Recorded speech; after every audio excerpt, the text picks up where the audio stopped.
안녕하세요. 사랑하는 성도님, 영혼의 샘물 은혜의 자리에 오심을 축복합니다. 구원의 주님이 우리와 함께 하십니다. 우리와 함께 하시는 주님을 찬양합니다. 기도합시다. 주님, 그 놀라우신 구속의 은혜와 사랑에 감사드립니다.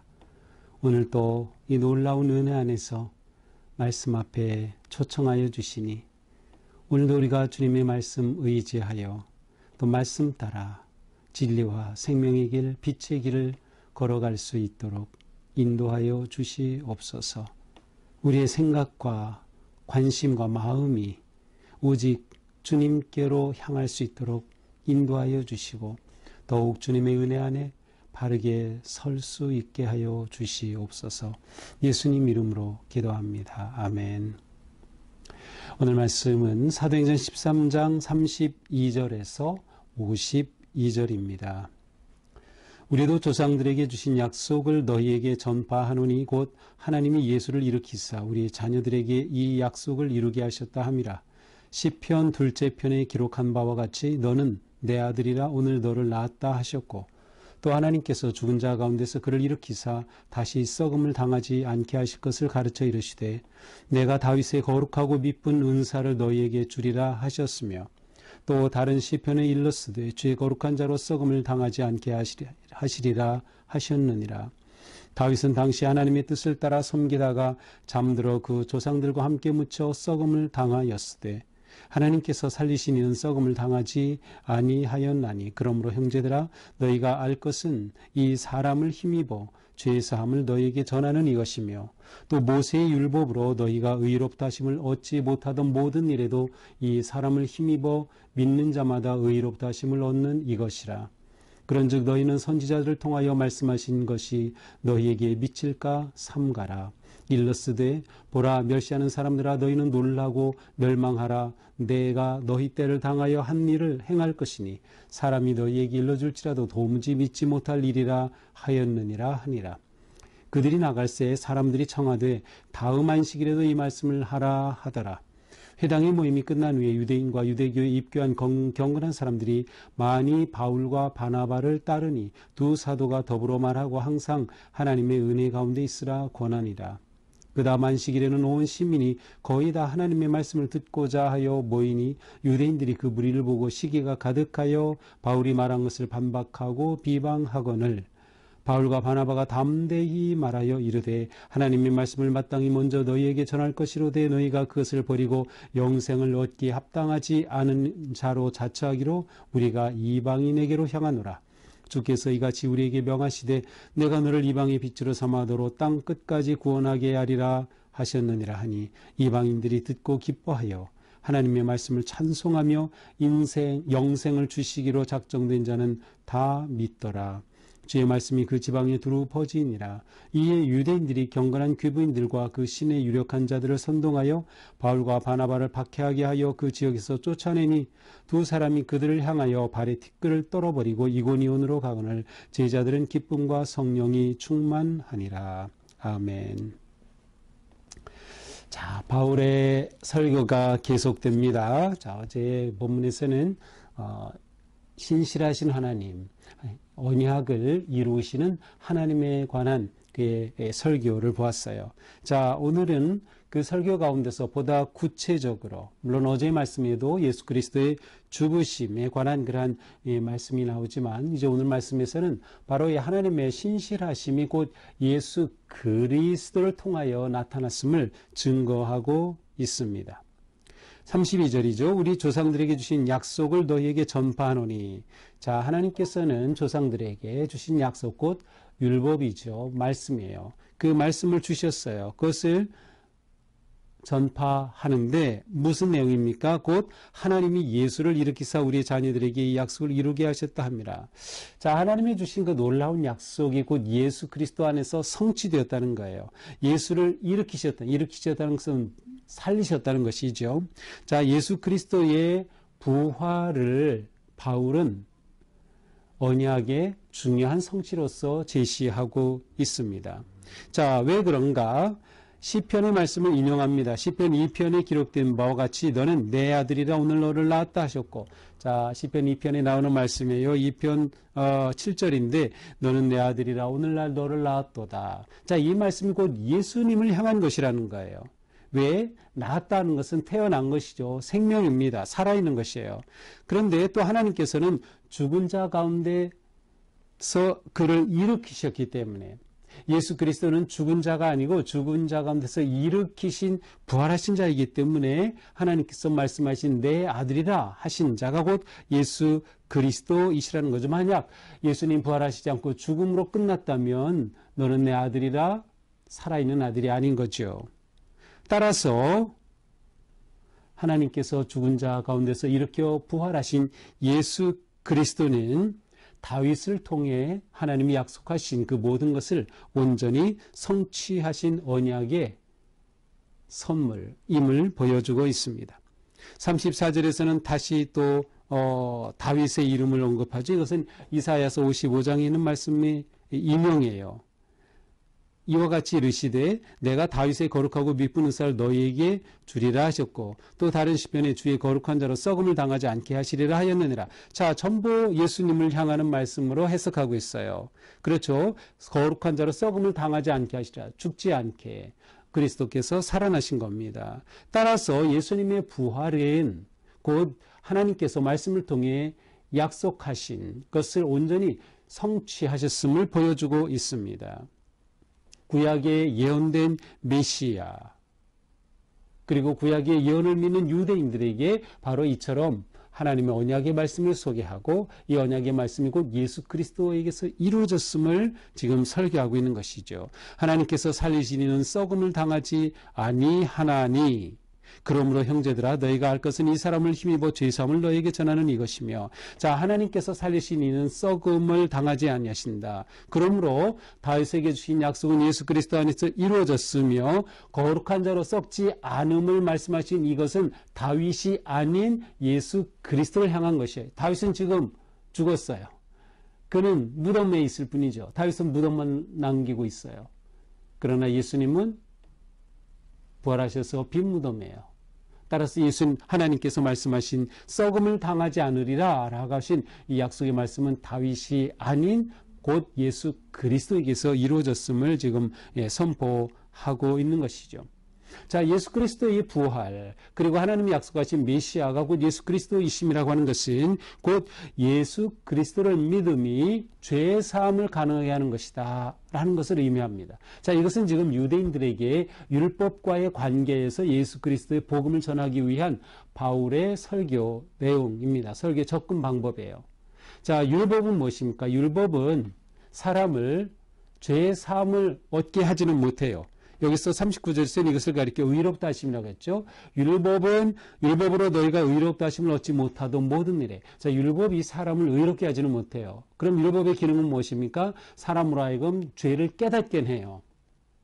아, 내가 죄인이구나. 이 잘못을 잘못했구나. 내가 범죄하였구나. 라는 것을 깨닫게 하는 기능이 있지만 율법 자체가 용서하고 온전하게 하지는 못하는 거예요.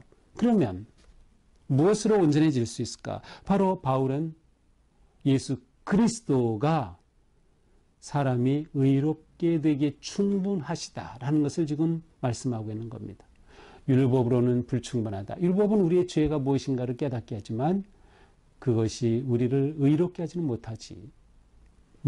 못하죠. 그러나 예수 그리스도는 부활하셔서 바로 우리를 의롭게 하시는 율법의 완성이 되셨다라고 하는 거죠.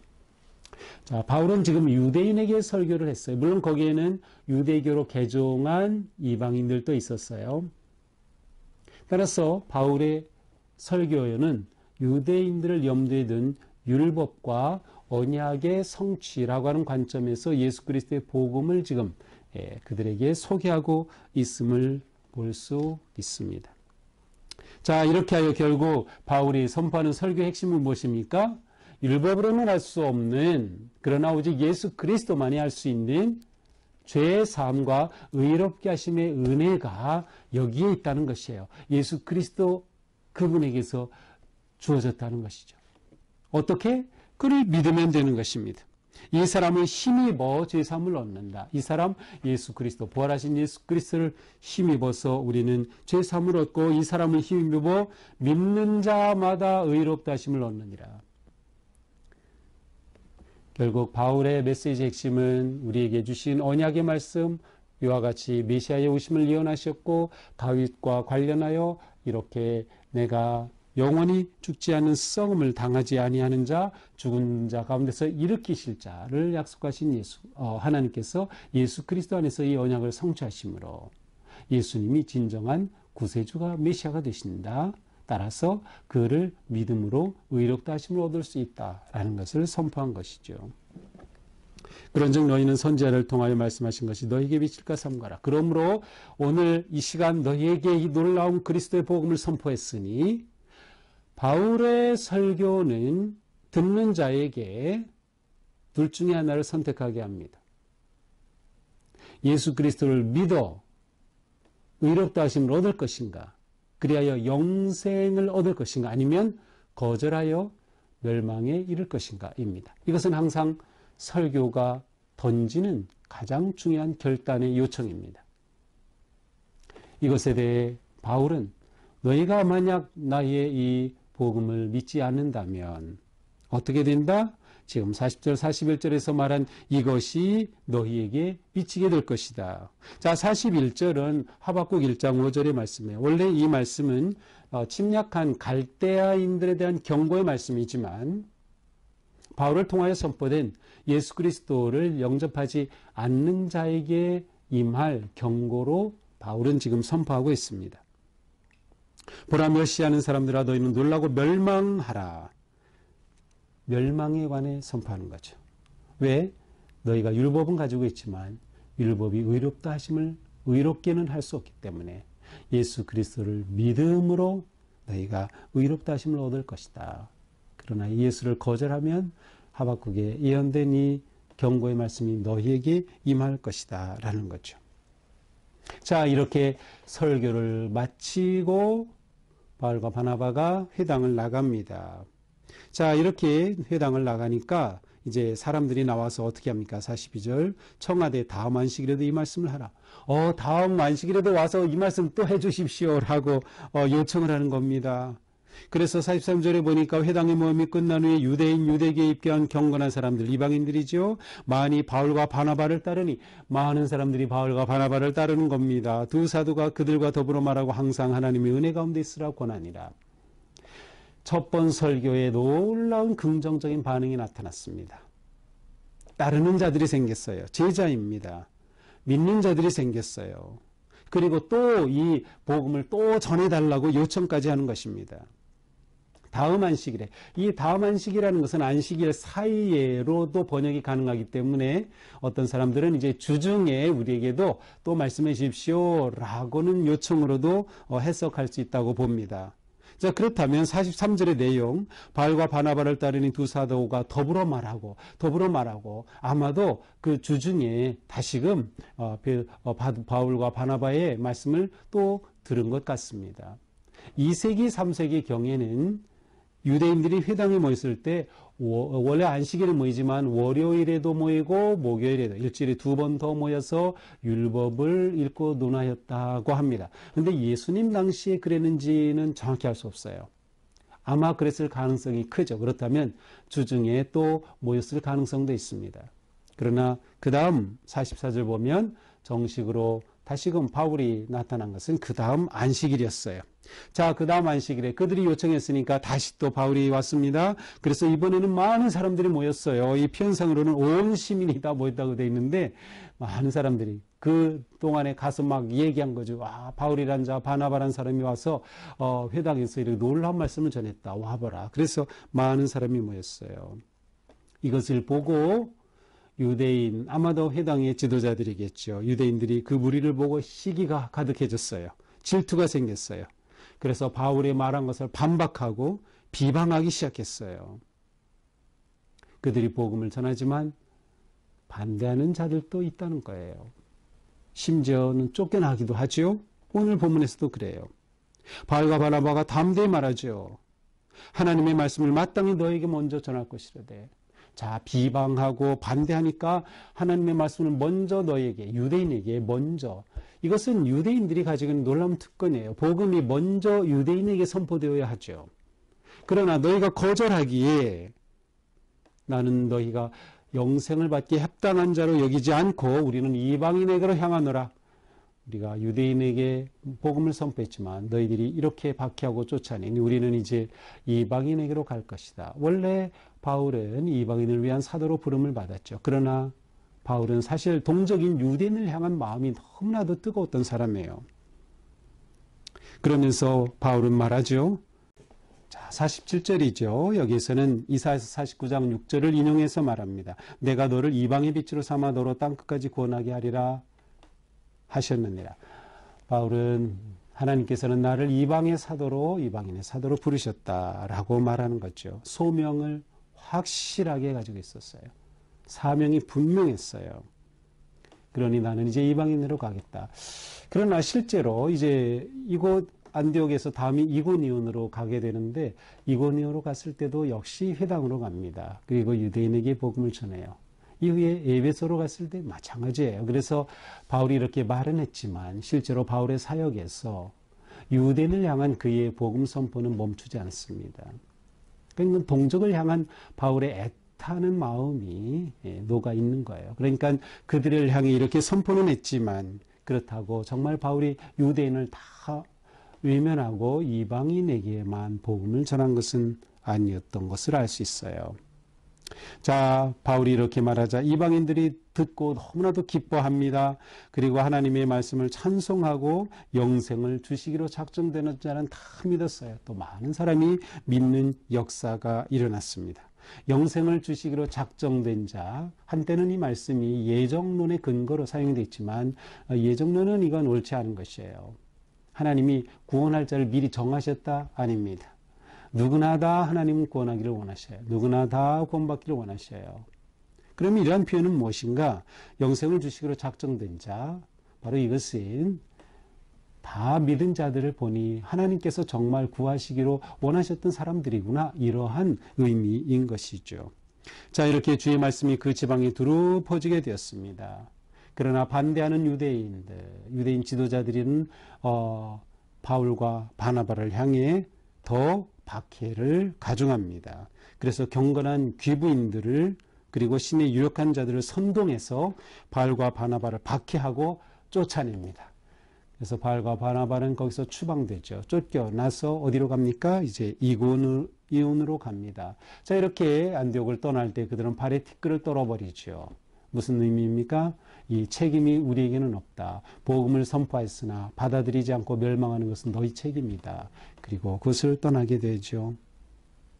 이곳에 있는 제자들은 52절 기쁨과 성령이 충만하니라.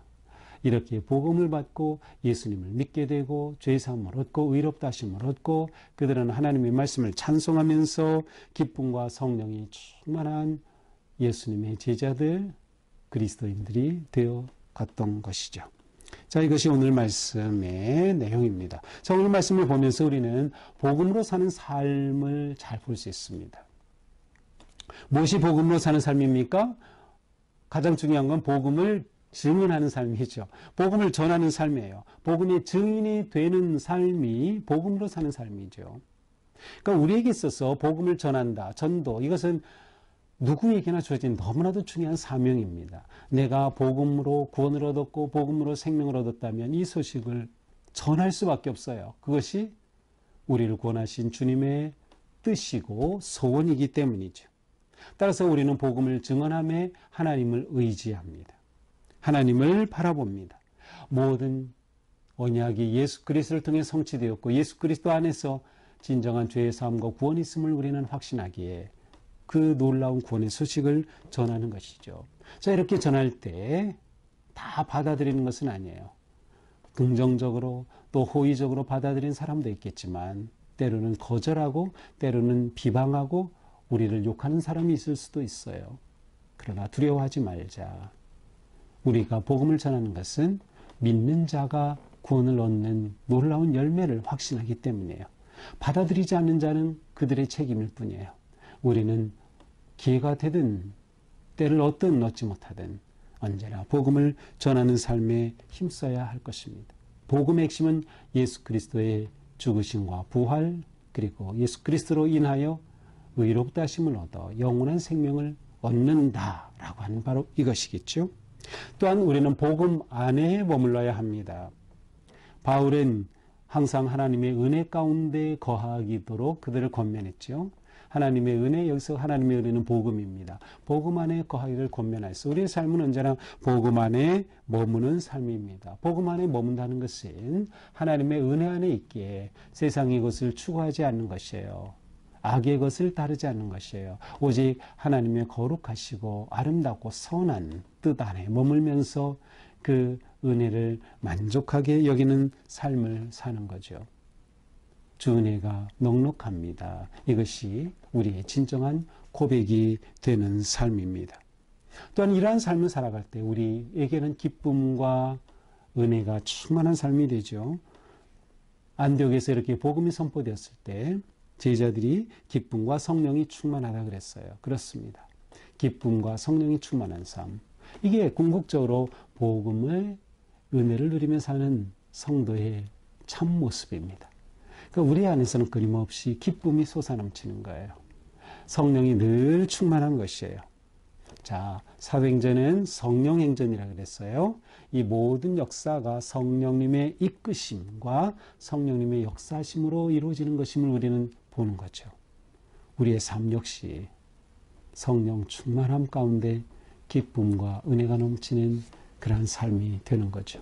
오늘 하루 우리 살아갈 때 내가 누군가에게 생명의 복음을 전할 수 있다면, 내 말을 통해, 내 삶의 모습을 통해 내가 누군가를 감화시킬 수 있다면 그것보다 귀하고 아름다운 삶은 없을 것입니다.